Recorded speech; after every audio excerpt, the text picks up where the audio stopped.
Afternoon, good evening, and good night. I am 𝐂𝐎𝐍𝐈𝐍, and this is the Crypto and Cognac podcast show. As always, live 7 p.m. every Thursday, right here on YouTube. Coming to you guys from the cryptoverse to talk all things crypto. And today we're going to be talking NFTs. We're going to be talking about the NFT market. We're going to be talking about its resurgence, its false starting, its false flagging. We're going to be talking about what the hell is going on in NFT land, right? But first and always, we have to do the housekeeping. The ICE rule remains constant. This and nothing that I share here on any given evening should be misconstrued as financial advice. I am not a financial advisor. It's all about information, conversation, education, right? Me sharing with you, you sharing with me, and hopefully on the other side of that, we have something new in our heads, in our minds, right? And we've come to maybe some new conclusions. So today we're going to be doing it quick and dirty because this is a super hectic week. A lot of exciting things going on with me this week. If you know, you know. Those of you guys who have been following the podcast for a long time would understand, right? But next week, I'm going to be a brand new man. Yeah, right here for you guys. So I didn't want to miss this episode. We've never missed an episode, so I said I wanted to tap in with you guys. And it's been some exciting stuff happening in NFT space, and we've not talked NFTs for the season yet. This is episode 17, season 4 of the Crypto and Cognac podcast. So what the is happening, right?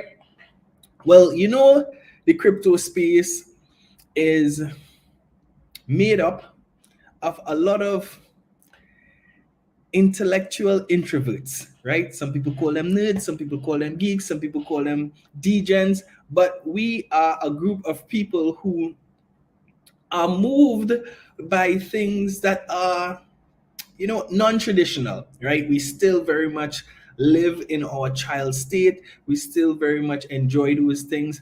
A lot of crypto has to do with memeability, especially when it comes to the NFT space. And, it's not surprising that we are now seeing a uptick in the activities around the NFTs, right? And what caused it, right? Like, where did this come from? Like, we know that everything that's happening in the traditional crypto space in terms of Bitcoin, in terms of Ethereum, even in terms of altcoins, that took place because the spot Bitcoin ETF is speculated to be approved sometime soon, right? And we know with that comes institutional adoption, with that comes new interest, with that comes greater demand, with that, and we know that the supply stays constant. So more demand, same supply, price go up. But what does that have to do with NFTs? How are NFTs making a move all of a sudden? And we have to look nowhere further than our good friends, The Simpsons. So, The Simpsons, in one of their latest episodes, had a mini discourse around NFTs, where Bart turns into an NFT. And despite the fact that it can be perceived as a bit of a dig at NFTs, just the mainstream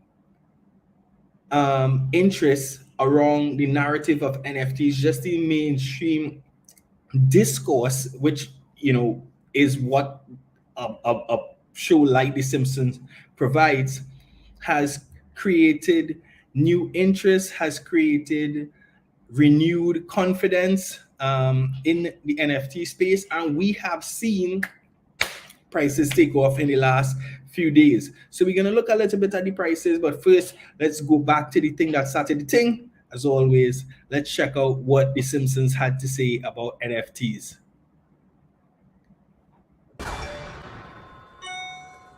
I've lost Bart forever. No! All right. Let me go back to the beginning because, like, I missed part there. Let me go. Homer, where are the city? Technology! I've lost Bart forever! No!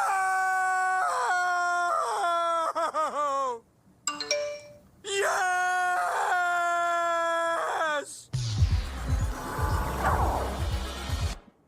Honey, remember how we're always saying we wish Bart was less fungible? Did something happen to Bart? Only the parts you can hug. The rest is alive, right here on my phone. My baby is an app. No, apps actually do stuff. He's an NFT.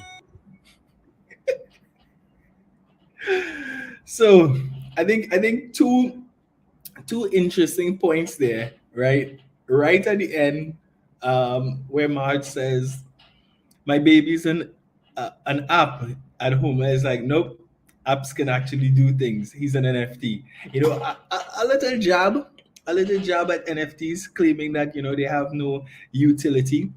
But we know better than that. We know what the technology can do. We know that whether it's art, whether it's entry into a membership, entry into a club, association, whether it is gaming utility, whether it is verification or authentication, we know NFTs have a lot of utility.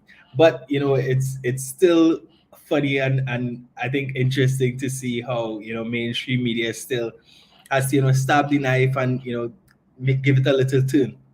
But what was interesting, and I think what kind of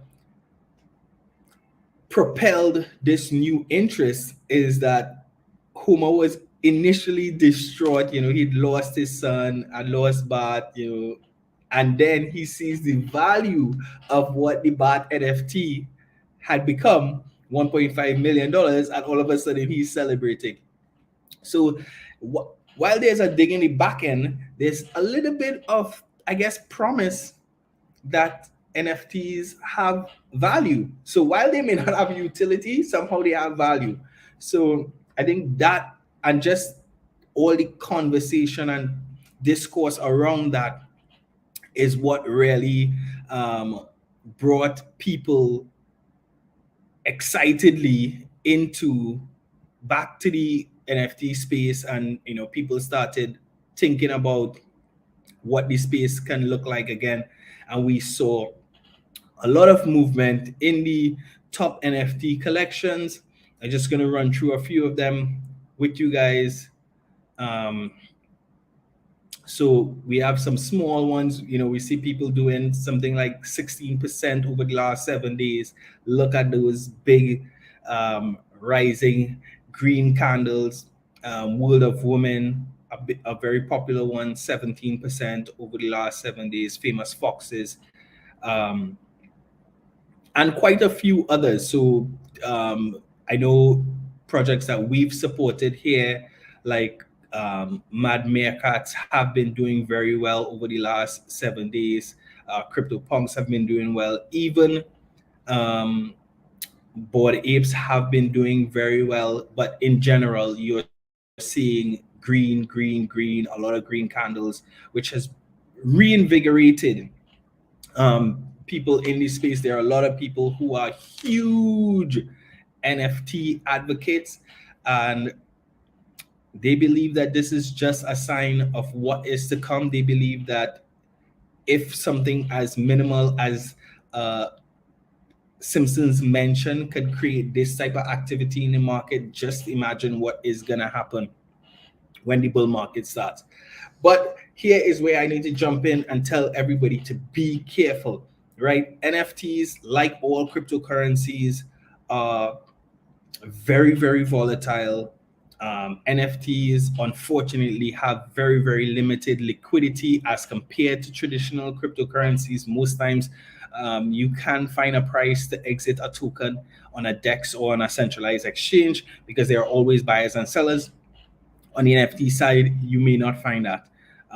So even though price is going up, and it seems like there will still be a lot of interest and a strong narrative around NFTs in the coming bull market, you still have to be very, very careful when picking your NFTs.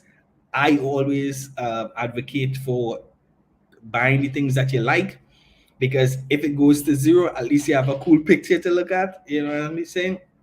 Something to put up on your NFT projector screens and, you know, share with your kids and grandkids and laugh about it, 20, 30 years from now. If you are purely speculating,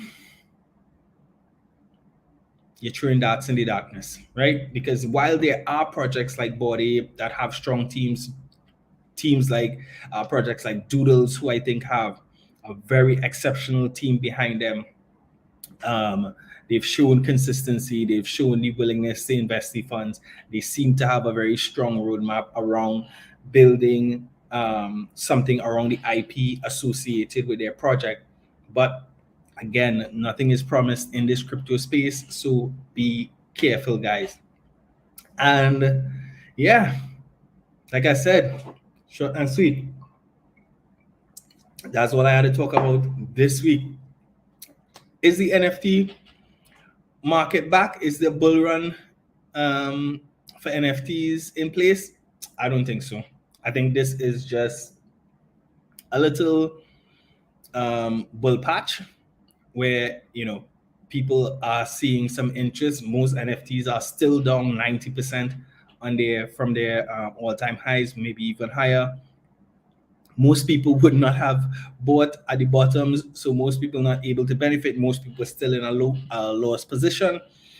But a couple things are happening. Whether you bought Ethereum NFTs or Solana NFTs, the price of Ethereum and Solana are going back up. So even if the token price of an NFT stays the same, at least the, you know, fiat value has increased. But like I said, guys, don't get too excited. I personally don't see any consistent upward movement prior to the approval of that spot ETF, and even then, not until really the halving again, where we're gonna really see a strong narrative come back to the market and continue pushing this market. So until then, I think we're going to see some sideways. We're going to see some corrections along the way. Just be careful. As always, do and invest more than you can afford to lose. As always, do your own research. Your goals are not the same as somebody else's goals. Your risk tolerance is not the same as somebody else's risk tolerance. So always do your own research. And as always, this is not financial advice. 𝐿𝐿uminati, I believe that adoption is inevitable. We are going to see crypto take over this world, just like we saw the internet take over this world, just like we saw social media take over this world, just like we've seen, you know, most technologies, most groundbreaking technologies that people are afraid of take over this world. I believe that adoption is inevitable. You all know that. I say that every single week. But when it comes, we don't know, right? So as always, time in the market beats timing the market every single day of the week, every single month of the year, every single year of life, right? So if you want to be here, now is the time to put your head down, get the knowledge, and start, you know, DCA, dollar cost averaging, into the projects that you see interest with. I'm so excited to touch base with you guys next week to share the good news according to Satoshi. Guys, as always, 𝐿𝐿uminati out. Be blessed.